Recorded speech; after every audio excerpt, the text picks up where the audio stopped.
The shouting came first. Strep! The command cracked through the dim parlor like a whip, slicing the air and freezing every sound. Amira pressed her back against the mud wall, her heart hammering in her chest. She thought she was ready for insults, maybe even a slap. But not this. Not her stepmother, shouting like she was nothing more than a goat to be inspected at the market. Mama, please. Amira's voice was thin, fragile, trembling like the chirp of a trapped bird. Mama Fadique's palms slammed against the wooden table. Bottles of cheap gin rattled. You heard me. Take off your wrapper. Chief Odni must see for himself that you are untouched. Or, do you want me to refund his bride price? Her eyes glittered with venom. Do you want to shame me before the whole of Abeokuta? In the corner, her daughter Duro, the one she treasured, folded her arms and smirked cruelly. You heard Mama. Stop pretending, Amira. Strep. Or, are you hiding something? Chief Odni sat heavily in the armchair, his belly stretching against his white lasigbata. His gold wristwatch gleamed mockingly under the weak bulb overhead. His lips twisted into a smile that never reached his eyes.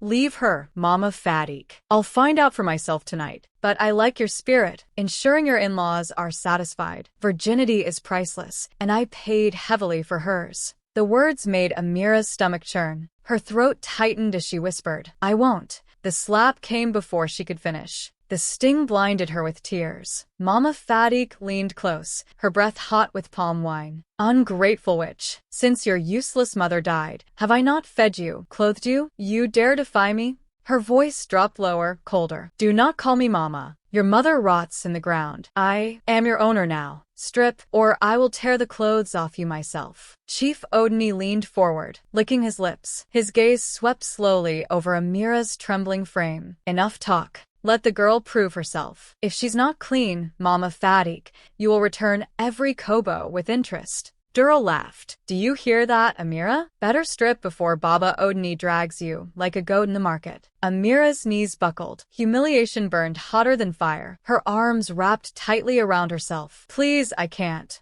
Chaos erupted. The door burst open with a bang. A scruffy brown dog bounded into the room, tail wagging furiously. It leapt at the table, paw striking Chief Odni's goblet of palm wine. The drink splashed across his agbada, staining the white fabric deep crimson. Hey, the chief roared, lurching to his feet. Mama Fadique shrieked. Duro screamed. In that sliver of confusion, Amira's instincts flared. She darted for the door, wrapper flapping around her legs. Stop her, Mama Fadique bellowed. But Amira was already outside, the night air slamming into her lungs. Her bare feet slapped against the red earth as she ran, heart racing, tears blurring her vision. God help me. She had only reached the street when two bulky men stepped forward from the shadows beside a sleek black SUV. The chief's bodyguards. Their cigarettes glowed like embers in the dark. There she is, one barked. Amira spun, trying to dash toward the bush path, but rough hands clamped on her arm. She screamed, thrashing wildly. Let me go. They dragged her back inside like a sack of yams. The chief stood waiting, dabbing angrily at his stained agbada. Fury twisted his face as he barked. Bring her here. Amira stumbled to her knees before him, tears streaming. He gripped her chin, forcing her to meet his gaze. His breath reeked of palm wine. You think you can run from me? You are mine. Bought and paid for. Tomorrow I will take you home. And then I will know the truth with my own hands. His eyes flicked to Mama Fadique. If she is not pure, I will come for my money with interest. Mama Fadique only smiled cruelly satisfied. Duro clapped gleefully. You can't escape, Amira. Tomorrow it's over. The chief stormed out, his guards trailing him. Amira's soul screamed inside, but no words came out. That night, under the pale moon, Amira crept to the mound where her father was buried. She pressed her forehead to the soil, whispering, Papa, they want to sell me. They want to give me to a man old enough to be my grandfather. You said you would protect me, but you are gone. Should I run? Should I die? Her sobs soaked the earth. Finally, her trembling lips formed a vow. Even if it costs my life, I will never let Chief Odni touch me. But footsteps crunched behind her. Mama Fadique emerged from the shadows, arms folded. So, you think you can defy me? Tomorrow you will meet your husband. And if you resist, I will strip you myself before the whole village. Amira froze. The night closed in like a trap. Later, in the stillness of her small room, a whisper broke through the window. Amira. Her heart leapt. Sola. Her best friend slipped inside, eyes glistening with urgency. She threw her arms around Amira. I heard everything. People are already whispering in town. Chief Odni has ruined many girls. My cousin Beezy disappeared after being sent to serve him food. He is dangerous. Amira shook. What can I do? Mama Fadik sold me. He bought me with his money. I am nothing but property now. No, Sola said firmly, gripping her shoulders. You are Amira, daughter of late Mama Ifa. Your mother's spirit will not let you be wasted. You must fight, if not with strength, then with wisdom. Sola's voice dropped to a whisper. If he thinks you are menstruating, he will not touch you. Men like him fear blood. Here, she pulled a sharp shard of metal from her wrapper. Use this. Just enough to smear your cloth. He will wait. It will buy you time.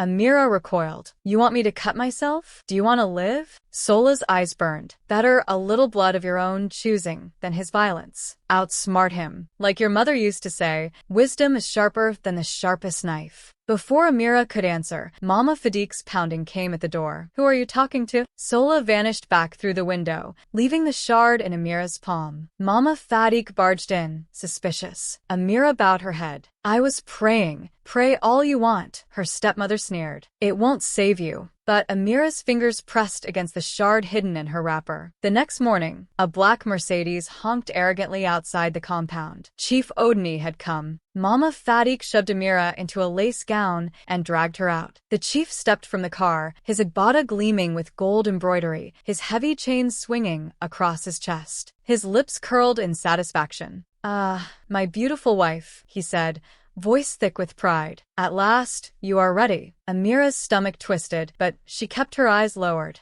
The chief's guards ushered her into the car. As it rolled toward his mansion, Amira pressed her hand tightly against her wrapper, feeling the shard of metal. That night, in the grand bedroom, she did what Sola had taught her. She pressed the shard to her skin, just enough for a line of blood. She smeared it on her wrapper. When Chief Odni entered, removing his agbada, his face gleaming with hunger, he froze at the sight. You are unclean, he spat. Why didn't you say so before? Do you want to curse me? Amira lowered her eyes, whispering. It started yesterday. It will last 7 days. The chief hissed, pacing furiously. 7 days wasted. Fine. Rest. But when it ends, you are mine. Do not forget, I paid for you. You cannot run. He stormed out, slamming the door. Amira collapsed, trembling, clutching the shard of metal. Her whispered prayer spilled out between sobs. God, please let something happen before then. Don't let him touch me. Back in Abeokuta, Mama Fadik sat gossiping proudly with neighbors. At last, that stubborn goat is in her husband's house. No more burden for me. Chief Odni paid me well. But when a boy from the chief's compound ran into the yard breathless, the smile fell from her face. They say Chief Odni is angry. Amira told him she's on her time of the month. He sent everyone away. For the first time, doubt flickered in Mama Fadik's eyes. Could the girl have tricked them? But she shoved the thought aside quickly. Let her bleed 7 days or 7 weeks, she snapped. She cannot run. She will still return to his bed. I will never refund a single kobo. Her fan moved, but her hand shook. And in the mansion, Amira clutched the shard tighter, her body trembling, but her spirit whispering back to the darkness. Not if I can find a way first. If you enjoyed the story, don't forget to share it. Stories of courage remind us that no matter how dark the night, wisdom and resilience can carve a path to freedom.